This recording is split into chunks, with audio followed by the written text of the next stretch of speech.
रामायण में एक बात लिखी है जो शायद आप लोगों ने कभी नहीं सुनी, और वो इसी प्रसंग की है।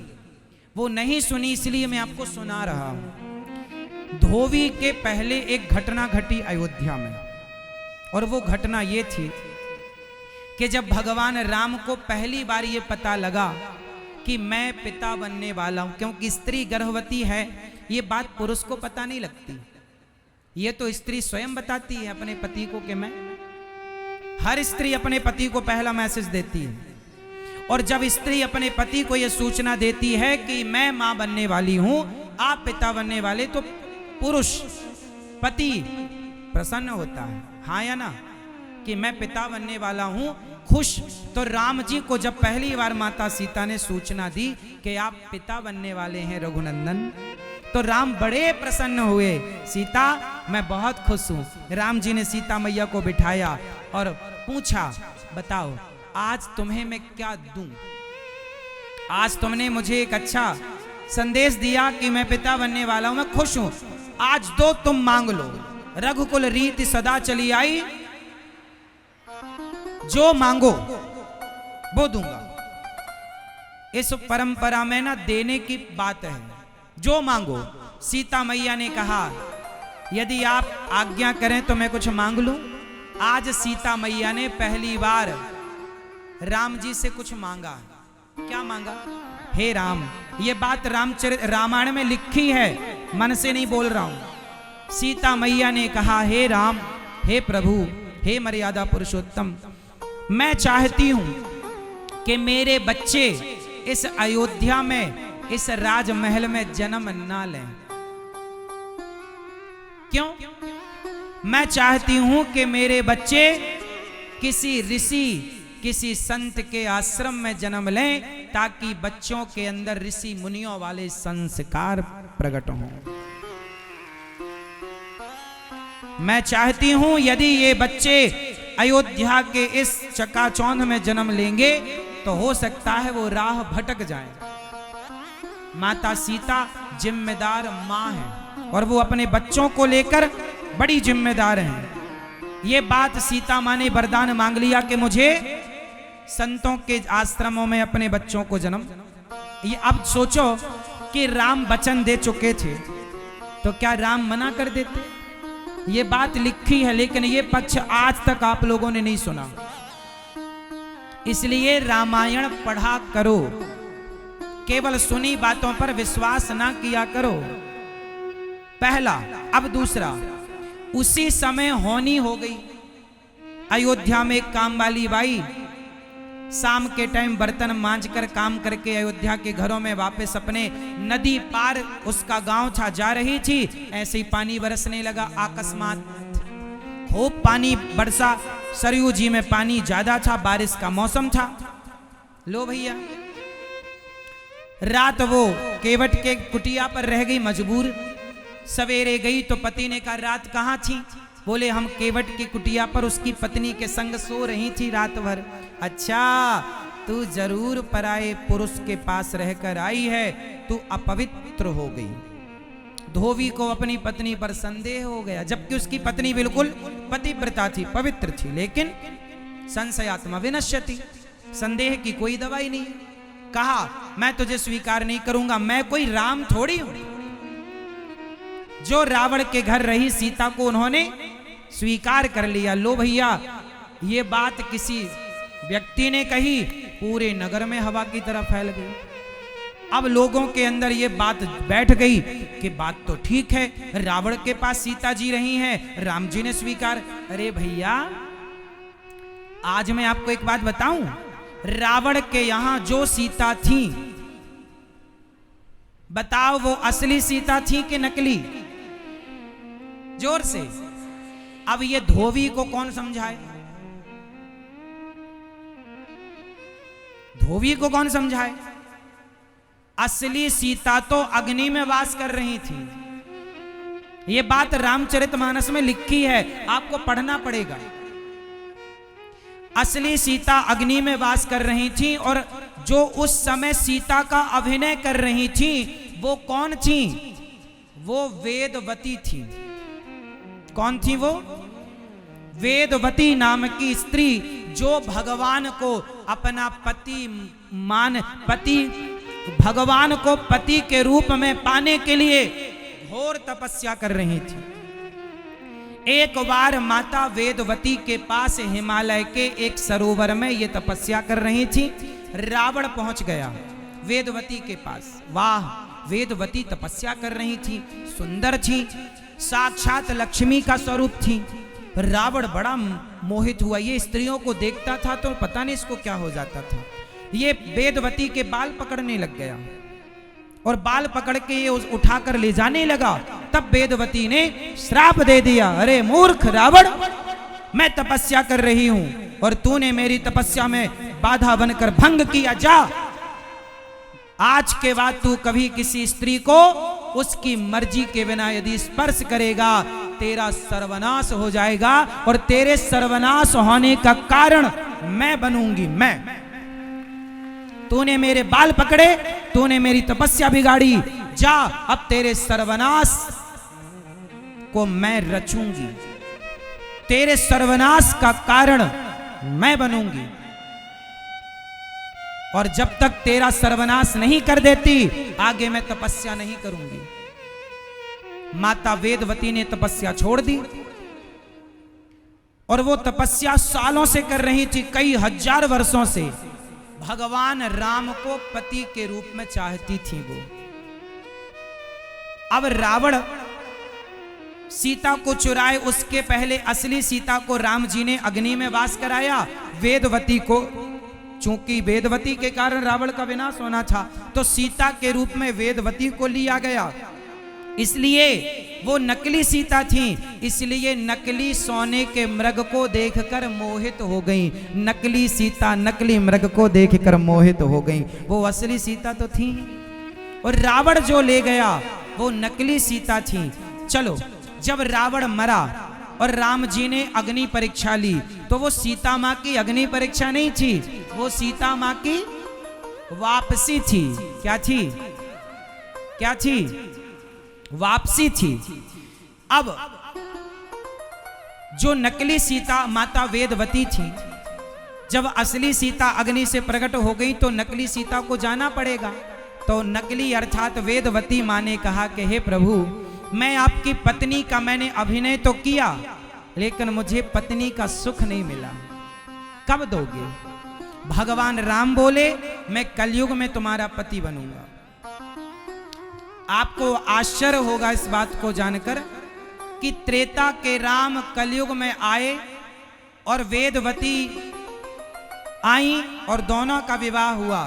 आप जानते हैं कि कलयुग में कौन है वो? नहीं?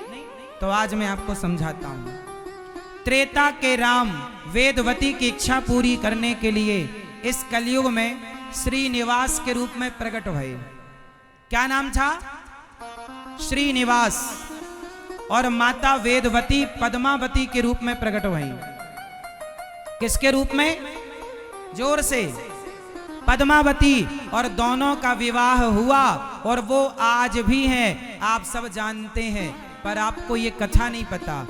आज आप में से कितने लोगों ने तिरुपति बालाजी का नाम सुना है? वेंकटेश भगवान को जानते हो ना, तिरुपति बालाजी को? तिरुपति बालाजी ही श्रीनिवास भगवान हैं और तिरुपति बालाजी की 3 पत्नियां हैं, इसलिए नाम है त्रिपति। क्या नाम है? त्रिपति, मतलब 3 के पति।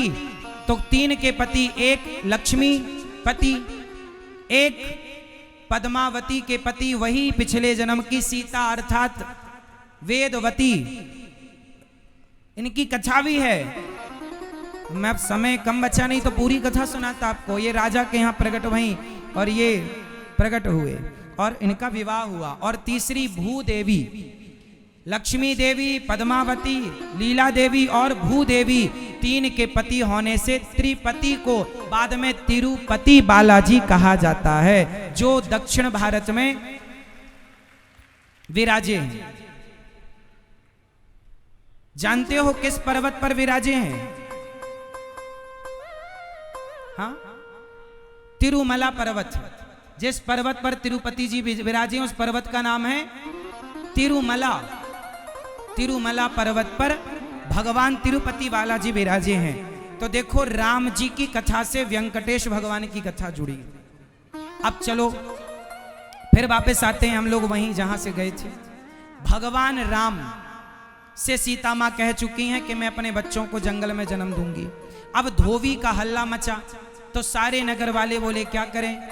तो सीता मां को लगा कि प्रभु आप राजा हैं, जब ये प्रजा मुझे रानी के रूप में नहीं चाहती तो मैं चली जाती हूँ। सीता मां अपनी मर्जी से, यदि राम जी को सीता मां से दिक्कत होती तो जिस दिन रावण के घर से आई थी उसी दिन त्याग देते।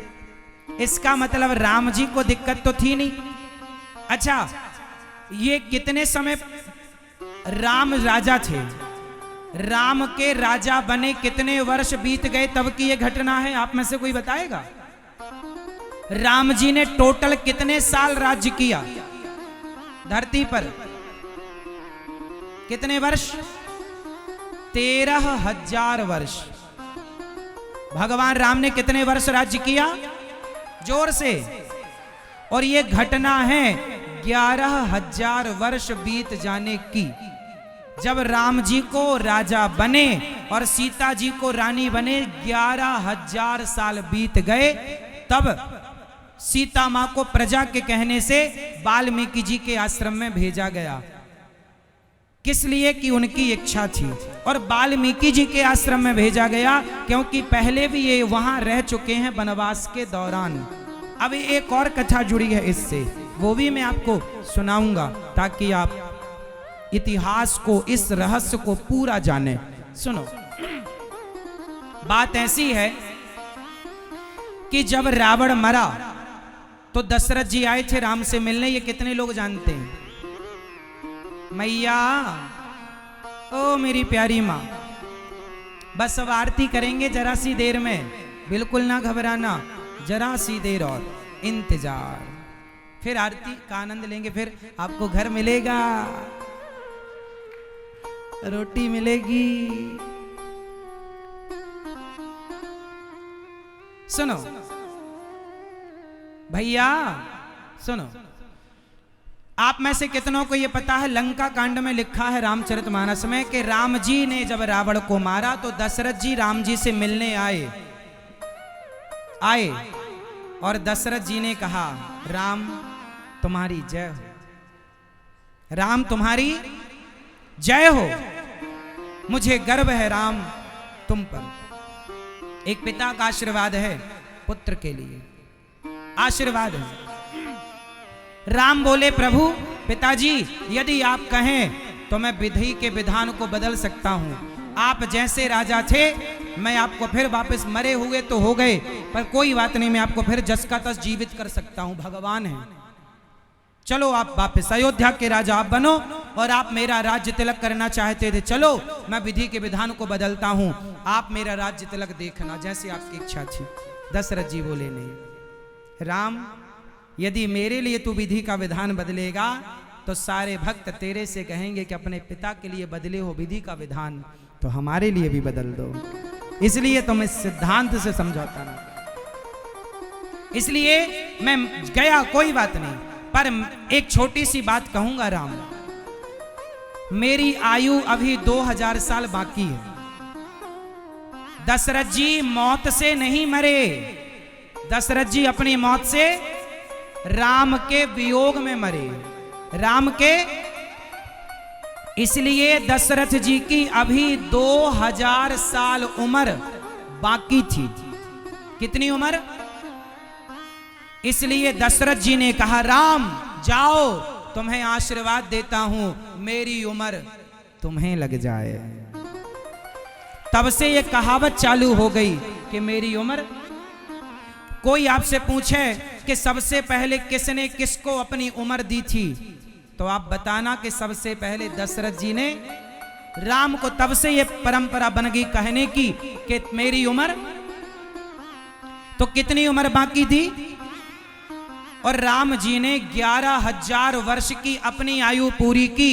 अब 2000 साल किसकी आयु आ गई? उत्तर दो। पिता की। अब जब दशरथ जी की आयु आ गई तो दशरथ जी की आयु से अब अपनी पत्नी सीता का स्पर्श कैसे करते वो? यदि करते तो मर्यादा पुरुषोत्तम की मर्यादा बिगड़ जाती। इसलिए उस 2000 साल के लिए उन्हें अपनी पत्नी से अलग रहना था, क्योंकि वो एज उनके पिता की थी। अब एक्चुअली राम अब राम नहीं रहे, अब राम दशरथ हो गए, क्योंकि पिता की आयु। तो दशरथ के भाव में अब वो खो गए, तो अब वो अपनी पत्नी सीता का स्पर्श करेंगे तो मर्यादा बिगड़ेगी। इसलिए सीता मैया को वनवास दे दिया गया, क्योंकि ये लीला करनी थी। तो सीता माँ के वनवास जाने में बहुत सारे कारण थे, इन बिंदुओं को आप लोग नहीं समझते और राम को दोषी मानने लग जाते हैं कुछ लोग। एक और कारण है, पर वो समय अभी नहीं है, वरना मैं बताता।